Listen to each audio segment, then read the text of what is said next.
ఇవాళ కాంగ్రెస్ అయినా బీజేపీ అయినా చెప్పుడు ఒకటి ఉన్నది, చేసుడు ఒకటి ఉన్నది. రాహుల్ గాంధీ ఏమంటాడు? మొహబ్బత్ కా దుకాన్ అని రాహుల్ గాంధీ అంటాడు. మోడీ గారు ఏమంటున్నారు? సబ్కా సాత్ సబ్కా వికాస్ అని మోడీ గారు అంటున్నారు. మరి నిజంగా అమలవుతుందా?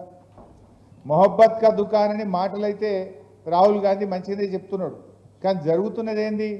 హైడ్రా పేరిట పేదోళ్ళ ఇల్లు కూలగొడుతున్నారు కదా, అది మొహబ్బత్ కా దుకానా? పెద్ద పెద్దోళ్ళు ఏమో కూలగొట్టలేడు.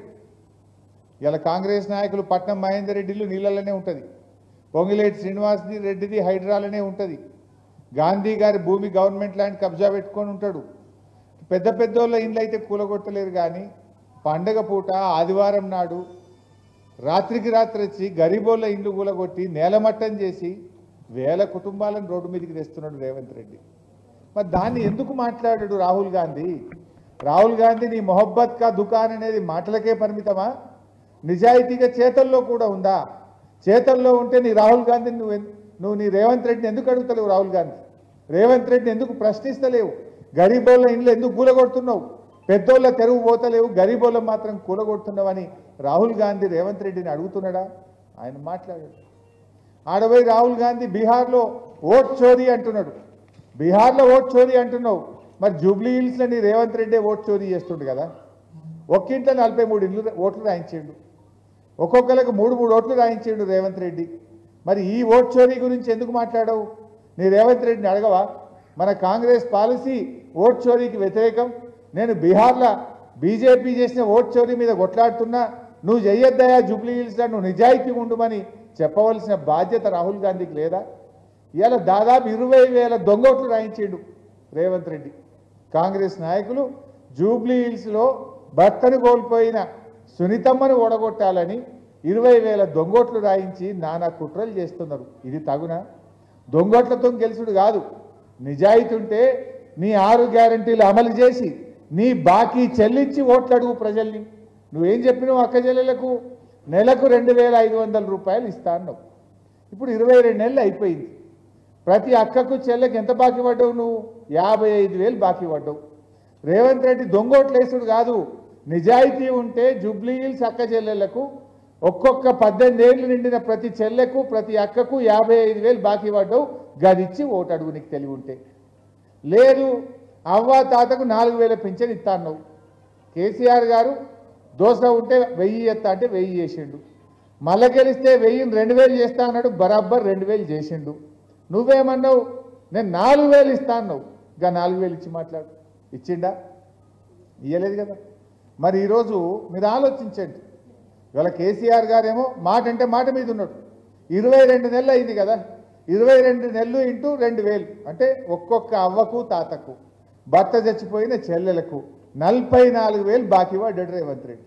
రేవంత్ రెడ్డి నీకు నిజాయితీ ఉంటే గా ముసలోళ్ళకు 44,000 ఇచ్చినాక ఓటు అడుగు జూబ్లీ హిల్స్లో. ఈ దొంగ ఓట్లు ఎందుకయ్యా నీకు?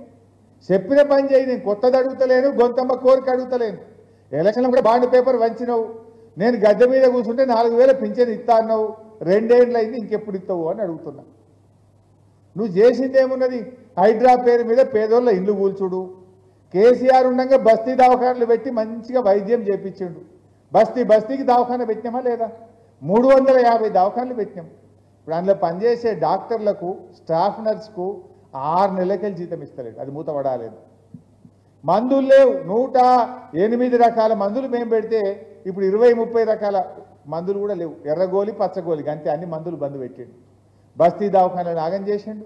డెలివరీకి పోతే కొండాపూర్లో కేసీఆర్ కిట్ ఇచ్చి తల్లిని బిడ్డను రూపాయి ఖర్చు లేకుండా ఆటో కిరాయి లేకుండా ఇంటికాడ తెచ్చినాం, అది బంద్ పెట్టిండు.